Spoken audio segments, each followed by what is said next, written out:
Hello, everyone. My name is Dr. Safura Meeran. I am the module coordinator for TPS3704. I have already taken you through tutorial letter 103. Now I'm going to take you through tutorial letter 104, concentrating mainly on teaching from practice activities. Please make sure that you follow the requirements carefully. You can choose either tutorial letter 103 or 104. You don't need to do both. Okay, so I will take you through the requirements as follows. For your requirements for TPS 3704, just like TPS 370, just like the tutorial letter 103, for the 104, you will choose your one FET subject specialization at your third year level. Okay, but for tutorial letter 104, you need to do 4 weeks of teaching practice, not 5 weeks like in tutorial letter 103, just 4 weeks of teaching practice. And then you will do 1 week of teaching from practice activities, which you will find on page 73, number 24. This you can do at home. So it will take place of that 1 week that you would have been in school for. Again, you would require one mentor teacher in your subject specialization.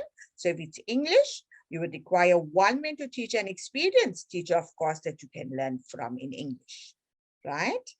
You would need 4 lesson plans in the one FET subject specialization that you are actually teaching, okay? You need 10 observations in that subject specialization. So if it's English, it will be 10 observations in English in the FET phase in grade 10 to 12, please. So you can choose all grades, from grade 10 to 12, or you can choose either grade 10 or grade 11 or grade 12. It's up to you. Okay, make sure you submit the declaration form. Without the declaration form, we will not mark your portfolio, right? We want a valid school stamp, and we will be checking that very carefully and verifying. You submit from page 7.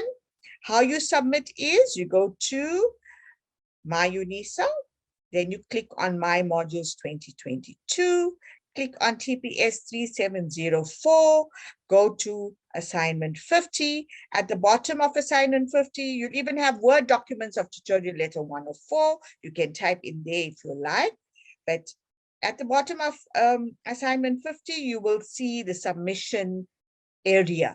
And here you can drag your PDF file here, or you can use a little file or icon. It's like a little page. Click on it, browse, and select your tutorial 104, and then click the submit button. Remember, all portfolios are due by the 30th of September. We will not take anything after this date.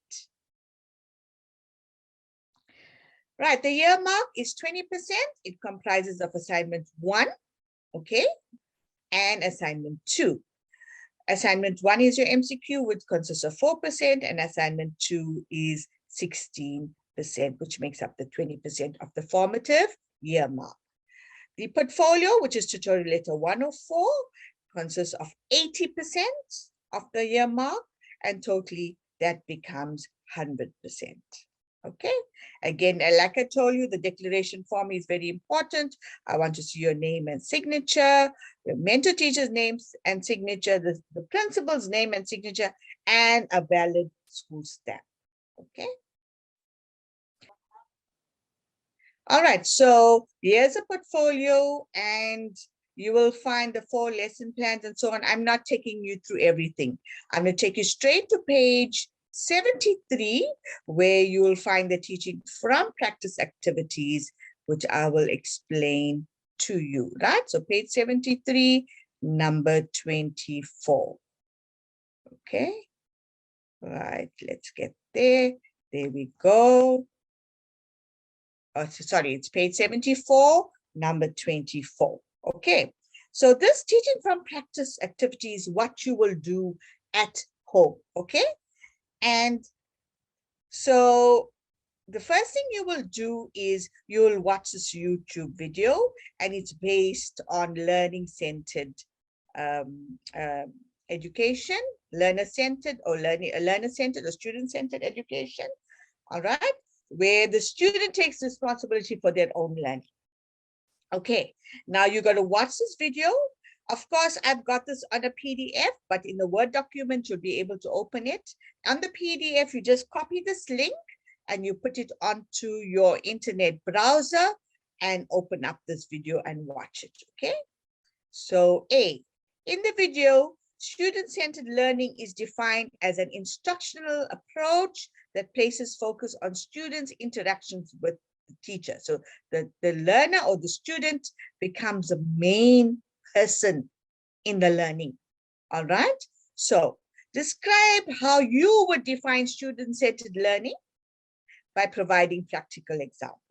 Be as holistic as possible. Write a paragraph of about 10 lines. So tell me, what do you think learner-centered or student-centered teaching is? Define it, give some examples of how it can be used. You can check on the net, but write in your own words and give me a paragraph of about 10 lines. If you're taking anything off the net, please make sure that you reference carefully, okay? But I prefer you telling me in your own words what it is, all right? B, one of the benefits of student or learner-centered approach is that it encourages critical thinking and problem-solving skills. Now, what is critical thinking and what is problem-solving skills? Where now learners learn to think for themselves. How do I solve this? What can I do? How can I find a solution? So you can see this is a higher level of thinking, all right? So using your FET subject specialization. So if it's English, I want you now to just develop a task or an activity that incorporates critical thinking and problem-solving skills. Your task should include the subject, grade, topic, teaching strategy, and the activity. So what subject is it? Is your teaching specialization geography, for example? What grade are you teaching it? What topic is it that you could use? Remember, you are not actually teaching this, but you planning it, okay? What teaching strategy would you use for this learner-centered education? And what activity will you have to incorporate this learner-centered education, okay? And make sure that you, if it's English, how would you encourage learners to think and to work together? What are you going to use? Is it an investigation, a project, a group activity? I think I'm giving you too much there, but think very carefully when you're doing this. And I've given you some place in which you can put in your answer, okay? C, cooperative learning is a collaborative teaching strategy. What is collaborative? When learners work together, okay? And that was discussed in the video. Use a lesson plan template below to develop a lesson using cooperative learning as a strategy in your FET subject specialization. Develop learning materials such as worksheets, charts, homework activities, remedial and enrichment activities, which you will attach to the lesson plan. Again, you're not going to teach this lesson, but this is a planned lesson that we will assess, okay? So how would you bring in a collaborative teaching strategy in your FET subject? So if it's English, what will you do? How would you plan something? What will you do where you will allow learners to work together? Give us some worksheets, some charts. What have you planned? Is there perhaps a debate that they'll be working together in? How would you work together with them? What is your planning? What topics will you give them? What worksheets will you give them? How will you cater for homework that they can work together? And remedial and enrichment activity in the group, for example. How would you see that all learners are catered for, okay?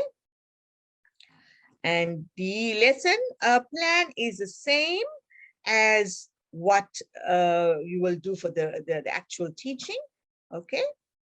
But I want to see how you plan it. And you have to bring in all your LTSM material, everything, okay? So let's go to D. Formative assessments are self-assessment and peer assessment activities. Now, self-assessment is where the learner assesses himself or herself, right? So you give them an activity and you give them a rubric and tell them, okay, did I make this? Well, was I able to achieve this? What are my suggestions for me to improve better? and so on. So you make a self-assessment rubric, and for a peer assessment where peers assess each other. So for example, one person is delivering a speech, then their peers will tell them, okay, you need to do this, or there is a specified rubric that you need to make, okay? And where peers assess the one person that's out there in the front. Self-assessment is when they assess each other, peer assessment when they assess other learners, right? So formative assessment is found to provide responsibility for students or learners' own learning. Develop a peer assessment task in your FET subject specialization.